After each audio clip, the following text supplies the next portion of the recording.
नमस्कार, आप देख रहे हैं एफएम न्यूज। आपके साथ मैं हूं शिवानी मिश्रा। वक्त हो गया उत्तराखंड की खास खबरों से आपको रूबरू कराने का। तो चलिए बुलेटिन की शुरुआत करते हैं। प्रधानमंत्री नरेंद्र मोदी ने 3 कृषि कानूनों की वापसी का ऐलान किया तो किसानों में खुशी की लहर दौड़ गई। उन्होंने केंद्र सरकार का आभार जताया तो वहीं इसको लेकर राजनेताओं की प्रतिक्रियाएं भी अब सामने आने लगी हैं। उत्तराखंड के पूर्व मुख्यमंत्री और कांग्रेस चुनाव संचालन अभियान समिति के अध्यक्ष हरीश रावत ने किसानों को बधाई दी और इसे लोकतंत्र की जीत बताई है। हरीश रावत ने ट्वीट में लिखा, अहंकार से चूर सत्ता द्वारा 3 काले कानून जो किसानों का गला घोट रहे थे उनको वापस लिया गया है। ये किसान भाइयों की संघर्ष की जीत है, उन 1000 के करीब शहीदों की जीत है जिन्होंने अपने प्राण त्याग कर उनको विजय हासिल करने में मदद दिलाई है। इस अभूतपूर्व विजय के लिए मैं किसानों को बहुत बहुत बधाई देता हूं और लोकतंत्र की भी विजय मनाता हूं, क्योंकि सत्ता का अहंकार जनता के संघर्ष के सामने झुक गया है। जय हिंद, जय किसान। तो किसान भाइयों की संघर्ष की जीत बताई है और साथ ही साथ इस अभूतपूर्व विजय के लिए किसानों को भूपेश बघेल ने बधाई भी दी है। आपको बता दें कि कृषि कानूनों के वापसी के बाद से हरीश रावत ने ये ट्वीट किया है जिसमें उन्होंने किसानों को बधाइयां दी है और उनके संघर्ष को ये जीत करार दिया है। उन्होंने कहा कि ये किसानों की मेहनत का फल है जो आज उन्हें मिला है। काफी कड़ी संघर्ष के बाद उन शहीद किसानों के बलिदान के बाद उन्हें ये अभूतपूर्व विजय मिला है, जो किसानों को जिसके लिए उन्होंने बधाई भी दी है।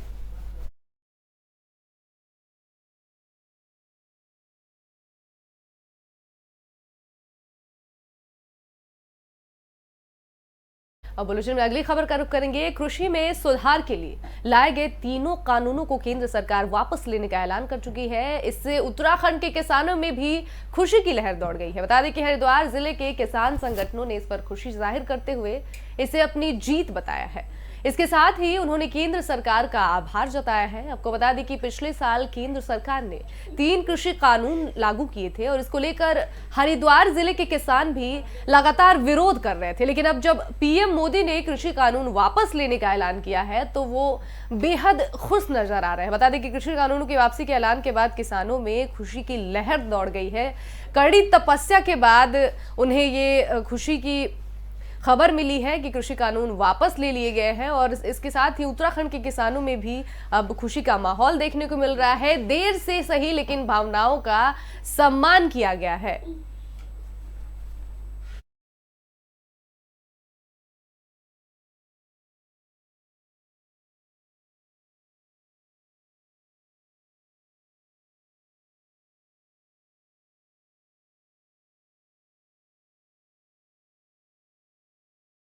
अगली खबर का रुख करेंगे। लखनऊ दौरे के दूसरे दिन मुख्यमंत्री पुष्कर सिंह धामी उत्तराखंड महापरिषद द्वारा, बता दें कि आज दूसरे दिन पे मुख्यमंत्री पुष्कर सिंह धामी दौरे पर हैं। उत्तराखंड महापरिषद द्वारा आयोजित उत्तराखंड महोत्सव में समापन कार्यक्रम के बारे में बता दें कि मुख्य अतिथि के रूप में वो शामिल हुए और कार्यक्रम में अपने संबोधन में मुख्यमंत्री पुष्कर सिंह धामी ने कहा कि आज का दिन उत्तराखंड के इतिहास में स्वर्ण अक्षरों में लिखा जाएगा। बता दें कि मुख्यमंत्री ने कहा कि उन्होंने उत्तर प्रदेश के मुख्यमंत्री योगी आदित्यनाथ से यह अनुरोध किया था कि परिसंपत्तियों का ऐसा बंटवारा कर दीजिए जैसे छोटे और बड़े भाई के बीच में होता है। बता दें कि उन्होंने उत्तर प्रदेश के मुख्यमंत्री योगी आदित्यनाथ का आभार जताते हुए कहा कि जो मुद्दे 2 दशक से ज्यादा समय से नहीं सुलझ पाए वो आपसी सहमति से सुलझ गए। और मुख्यमंत्री ने आगे कहा कि उत्तराखंड के निर्माण में राज्य आंदोलनकारियों की विशेष भूमिका भी रही है और उन्हीं आंदोलनकारियों के सपनों का उत्तराखंड बनाने के लिए सरकार लगातार प्रयास भी कर रही है। वहीं प्रदेश में महिला सशक्तिकरण और युवाओं के हर क्षेत्र से जुड़े व्यक्तियों के लिए कल्याणकारी योजनाएं भी चलाई जा रही और साथ ही साथ हाल ही में प्रदेश सरकार ने 600 करोड़ का कोविड-19 पैकेज भी दिया है और साथ ही घसियारी योजना, वात्सल्य योजना, महालक्ष्मी योजना के साथ साथ दूसरी भी कल्याणकारी योजनाओं का शुभारंभ किया है।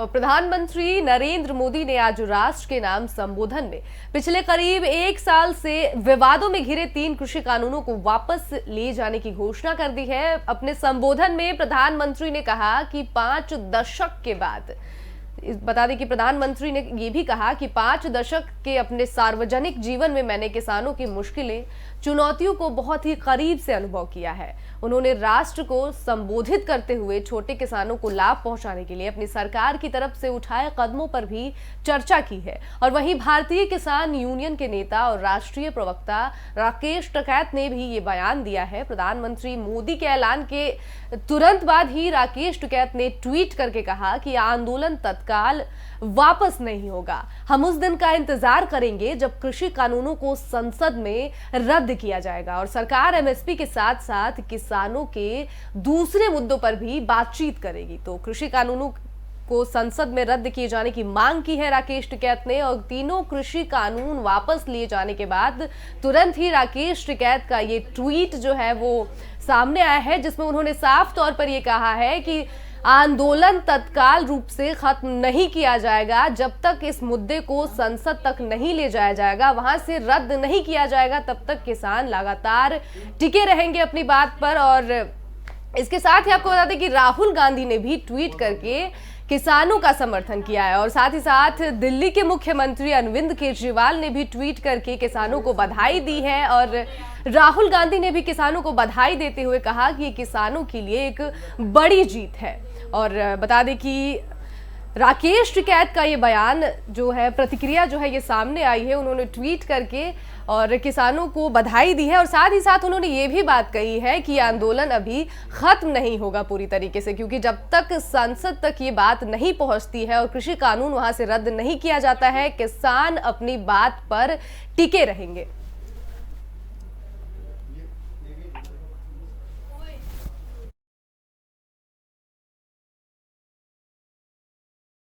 पार्लियामेंट से नहीं होने के संसद से शुरू होगा 29 से। फाइनल तो ये उसी में होगा। घोषणा जो प्रधानमंत्री जी ने करी तो हम उनकी घोषणा का आदर करते हैं। और हमारे जो 700 लोग, हमारे किसान भाई जो शहीद हुए, ये सब उनकी कुर्बानी का रंग है। नहीं, देखिए, जीत हार कभी कुछ नहीं होती, ठीक है। जीत हार कभी कुछ नहीं होती। हम कोई दूसरे मुल्क से थोड़ा लड़ रहे, अरे हम तो अपनों से ही तो लड़ रहे, अपने भाइयों से लड़ रहे। उनको देर में बुद्धि आई। वही किसानों के कानून को वापस करने के ऐलान के साथ ही सियासत भी अब तेज हो गई है। कांग्रेस से लेकर के आम आदमी पार्टी तक अब सरकार के घेराव का कोई मौका नहीं छोड़ रही है। यकीनन इस मौके को कोई भी पार्टी चुनाव के मद्देनजर छोड़ने के लिए तैयार भी नहीं है। और साथ ही साथ किसानों में अब खुशी का माहौल भी देखने को मिल रहा है।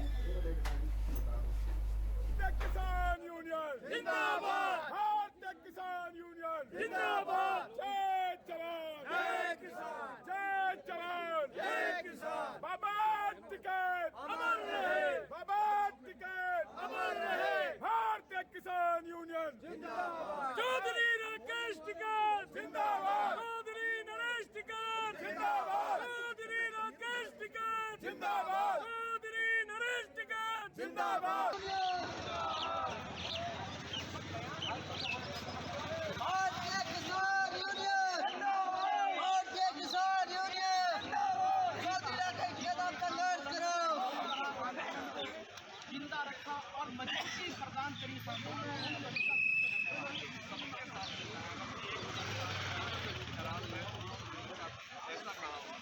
शायद एक बहुत अच्छा कदम आज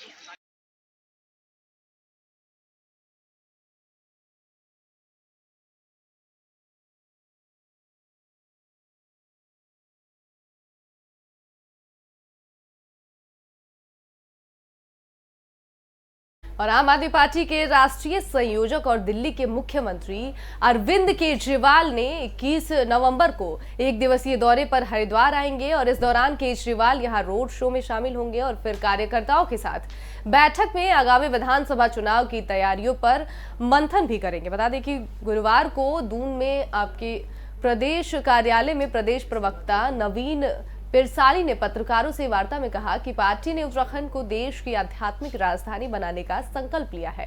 हरिद्वार को शामिल किए बिना ये संकल्प पूरा नहीं हो सकता और ऐसे में आप 21 नवंबर को हरिद्वार में रोड शो का आयोजन करने जा रही है, जिसका नेतृत्व अरविंद केजरीवाल करने वाले हैं। वहीं रोड शो के बाद केजरीवाल मीडिया से रूबरू भी होंगे और फिर आगामी विधानसभा चुनाव की तैयारियों को लेकर कार्यकर्ताओं के साथ वो बैठक भी करेंगे और पार्टी के केजरीवाल के दौरे के लिए तैयारी जो है वो पूरी कर ली गई है।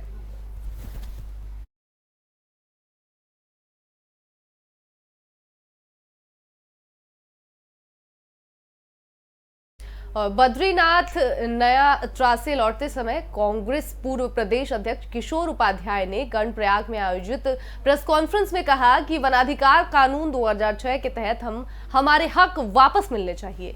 2022 के चुनाव को लेकर उन्होंने कहा कि उत्तराखंड राज्य स्थापना के बाद अब तक ऐसा कुछ भी विशेष नहीं हुआ है जो आज हम उपलब्धि के तौर पर बता सके। आज भी यहाँ की आवाम को बिजली, पानी और स्वास्थ्य को लेकर परेशानियों का सामना करना पड़ रहा है। वहीं गैर सैंड को स्थायी राजधानी बनाने के बारे में किशोर उपाध्याय ने कहा कि राज्य आंदोलनकारियों की जनसभाओं के अनुरूप भराड़ी सैंड को स्थायी राजधानी घोषित कर देना चाहिए।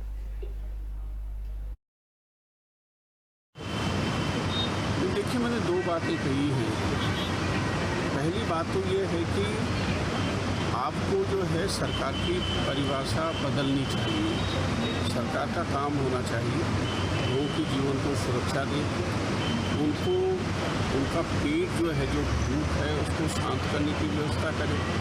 उसके अलावा उनके तन पर वस्त्र हों उसकी व्यवस्था करे, उनके हाथों को काम दे और उनको रहने के लिए एक छत दे।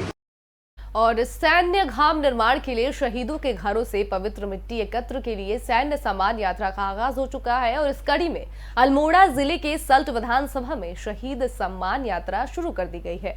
आपको बता दें कि यात्रा सल्ट विधानसभा के ग्राम मैनाकोट, भौन रणथंभल और सैंडमापुर मलहीरी के शहीदों के घर पहुंच मिट्टी लेकर आएगी, जिसमें कलश यात्रा शुरू ग्राम पंचायत जाख में जम्मू कश्मीर कुपवाड़ा में शहीद नायक गोपाल सिंह के घर पहुंची और इस दौरान शहीद को याद किया गया और पुष्प श्रद्धांजलि अर्पित की और शहीद के घर की मिट्टी को लेकर वहां से आ गए। और इस यात्रा में सल्ट भाजपा विधायक महेश जीना, करगेती कैप्टन गोविंद सिंह, सूबेदार मेजर हरीश सिंह और तड़ियाल आदि ग्रामीण वहां पर मौजूद रहे थे।